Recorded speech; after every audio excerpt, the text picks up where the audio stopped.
welcome to this problem walkthrough. Today, we'll be solving LeetCode problem number 657, Robot Return to Origin. In this problem, we'll explore how to determine whether a robot, following a sequence of moves, returns to its starting point. Let's dive in and break this problem down step by step. In this problem, we have a robot that starts at the origin, which is the point 0, 0, on a two-dimensional plane. The robot is given a set of movement instructions in the form of a string. Each character in this string corresponds to a specific direction: U4 up, D4 down, L4 left, and R4 right. The robot follows these instructions step by step, moving exactly one unit in the specified direction for each character in the string. The goal is to determine whether the robot returns to its starting position after completing all the movements. To solve this, we need to check if the final position of the robot matches its initial position of 0, 0. The input is a string of movements, with a length between 1 and 10,000, and the output is a Boolean value, true if the robot returns to the origin, and false otherwise. For example, consider the input moves equals UD. Here, the robot first moves up from the origin, changing its position from 0, 0 to 0, 1. Then, it moves down again, returning to 0, 0, which is the starting position.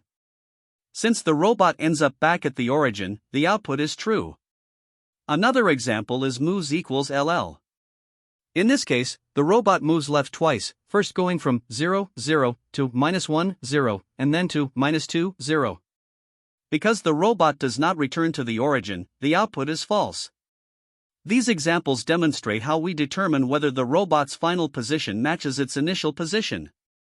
Now, let's look at a slightly more complex example with moves equals UDLR. The robot begins at 0, 0, and moves up to 0, 1, down to 0, 0, left to -1, 0, and finally right back to 0, 0. Since the robot returns to its starting position at the origin, the output is true.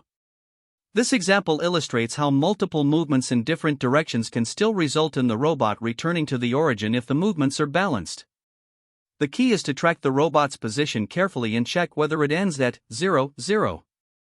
There are a few important constraints and edge cases to keep in mind.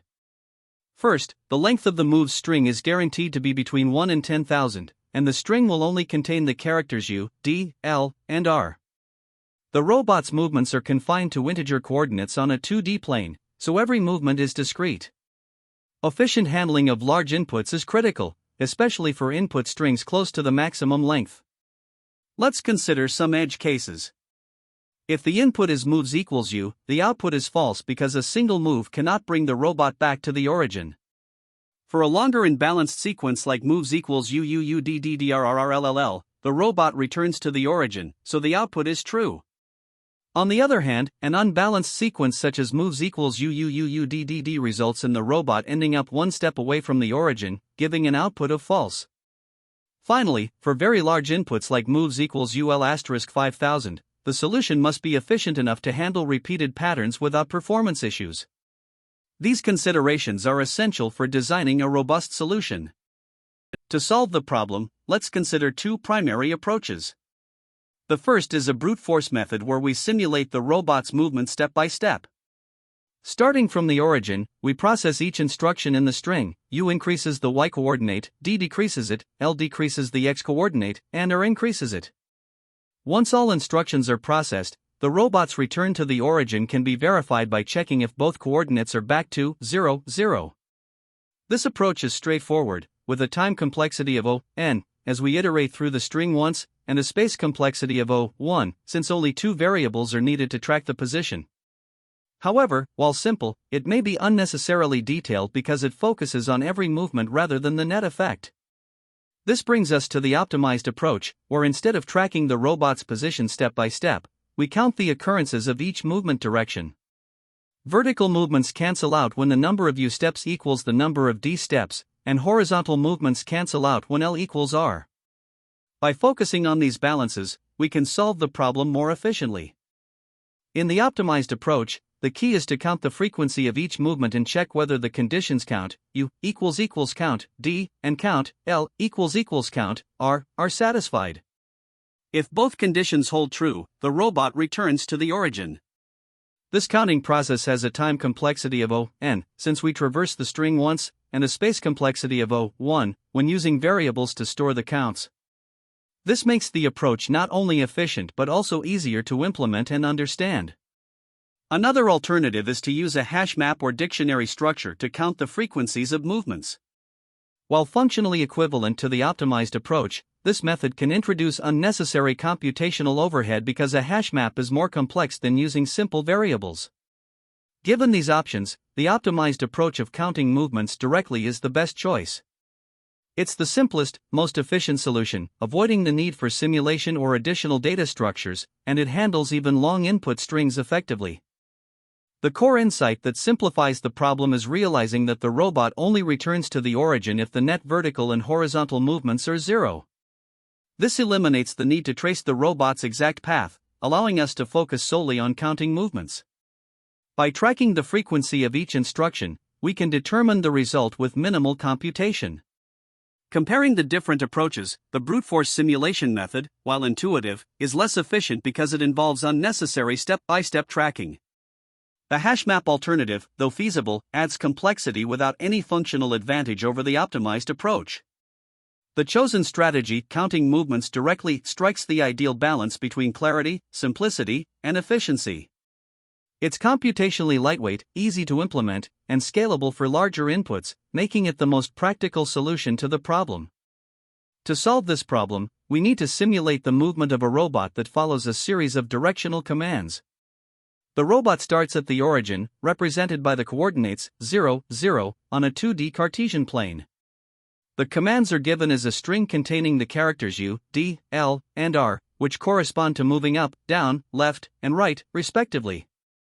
To implement this, we begin by initializing two variables, x and y, both set to 0, to represent the robot's starting position.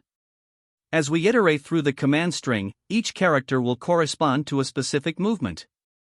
For example, you will increment the y coordinate by 1, moving the robot upward, while D will decrement y, moving it downward. Similarly, L decrements the x coordinate, and R increments it, moving the robot left or right. This step-by-step updating of x and y ensures that we can track the robot's position after each command is processed. After processing all the commands, the final values of x and y will represent the robot's final position on the grid. Let's walk through an example to see this in action. Suppose the input string is UUDDLRLR. The robot starts at 0, 0. The first command is U, so the robot moves up to 0, 1. The next command is another U, moving up again to 0, 2. Then, D moves the robot down to 0, 1, and another D brings it back to 0, 0. Next, L moves the robot left to -1, 0, and R moves it back to 0, 0. Another L moves it left again to -1, 0, and finally, R moves it back to 0, 0. After processing all commands, the final position of the robot is 0, 0. This example demonstrates how the robot's position is updated throughout the process, and we can see that movements in opposite directions naturally cancel each other out. The key insight here is that the robot's position can be tracked entirely through simple updates to the x and y coordinates. Each movement directly translates to an increment or decrement of one of these variables. This simplicity makes the algorithm both intuitive and efficient. The algorithm processes each character in the instruction string exactly once, resulting in a time complexity of O(n), where n is the length of the string. In terms of space complexity, the algorithm only uses two variables, x and y, making it O(1), as no additional data structures are required. It's also important to consider edge cases. For example, if the instruction string is empty, the robot doesn't move and remains at the origin. The algorithm handles this scenario seamlessly. Additionally, even for very long instruction strings, the algorithm remains efficient due to its linear complexity. And as demonstrated earlier, redundant movements in opposite directions, such as U followed by D, automatically cancel out without any extra logic. The core operations in this algorithm are straightforward.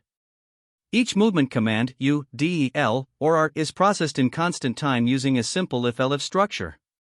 The x and y coordinates are updated based on the command, and this operation takes O(1) time for each character.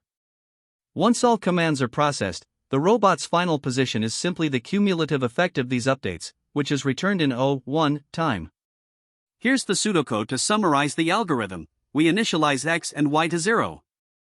Then, for each command in the instruction string, we check whether it's U, D, L, or R and update x or y accordingly. After the loop ends, the final values of x and y are returned as the robot's final position. This concise and efficient approach ensures that the solution is both easy to understand and implement. This method guarantees clarity, simplicity, and efficiency by focusing on the essential operations required to simulate the robot's movement. By using only two variables and processing each command in linear time, the algorithm achieves optimal performance without sacrificing accuracy or robustness. Such an approach balances computational efficiency with implementation simplicity, making it well suited for this type of problem. This Python solution implements the robot return to origin problem. The algorithm simulates the robot's movements on a 2D Cartesian plane based on a series of directional commands, U, D, L, R, starting from the origin. First, the robot's initial position is set to the origin with x equals 0 and y equals 0. A dictionary move_map is defined to map each move to its respective changes in the x and y coordinates. For instance, U, up, corresponds to an increase in y, while L, left, corresponds to a decrease in x. The algorithm iterates over each move in the input string moves. For each move, it retrieves the corresponding x and y changes from the move_map. These changes are added to the current coordinates x and y to simulate the robot's movement. Finally, after processing all moves, the algorithm checks if the robot is back at the origin by verifying if both x and y are 0. If both conditions are true, the function returns true, indicating the robot returned to the origin, otherwise, it returns false. This solution efficiently processes the input in O(n) time, where n is the length of moves, and uses O(1) space as no additional data structures grow with the input size. It handles edge cases such as an empty input string, which returns true since no movement occurs, and unbalanced moves, e.g., UU, which does not return to the origin. This is the Java implementation of the robot return to origin problem, LeetCode number 657. The solution mirrors the logic of the Python implementation, using a loop to iterate over the moves and updating coordinates accordingly. Key differences include Java-specific constructs like primitive data types for variables and the use of tchararray to process the string. The method returns a boolean indicating whether the robot returns to the origin after completing all moves. In this example, the input moves are UD.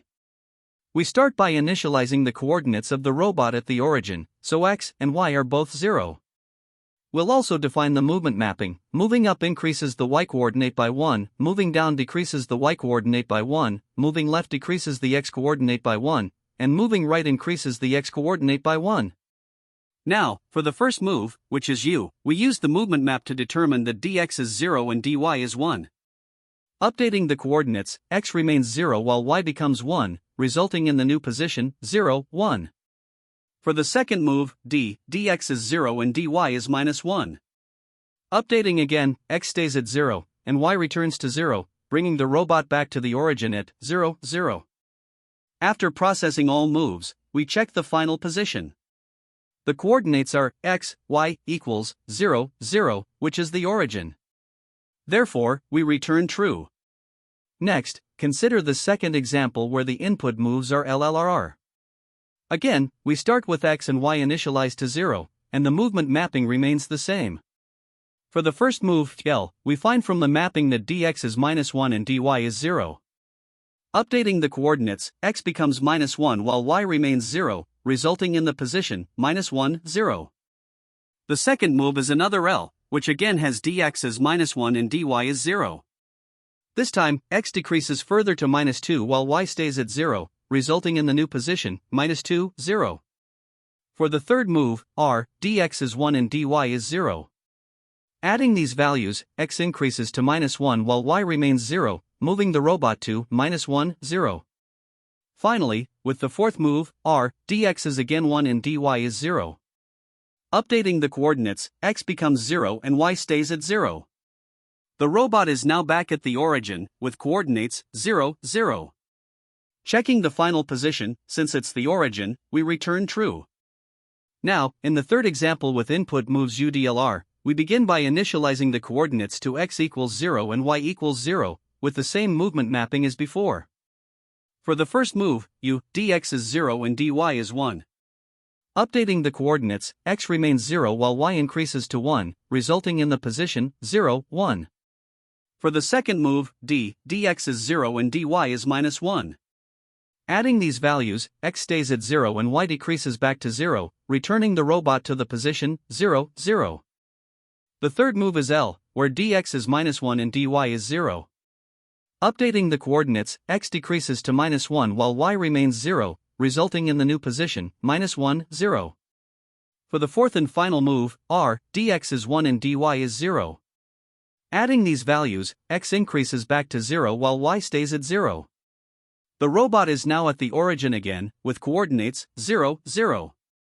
Checking the final position, since it matches the origin, we return true. The time complexity of this solution is O, n, where n represents the length of the input string moves. To understand this, consider the following steps. First, initializing the coordinates x and y to 0 is an O1 operation, as is creating the move_map dictionary since it contains only a fixed number of key value pairs. Next, the main component of the algorithm involves iterating through each character in the string moves. Since the length of the string is n, the loop runs n times. For each iteration, dictionary lookups and arithmetic updates to x and y are performed, all of which are O1 operations. Finally, the return statement, which checks whether both x and y have returned to 0, is another O1 operation.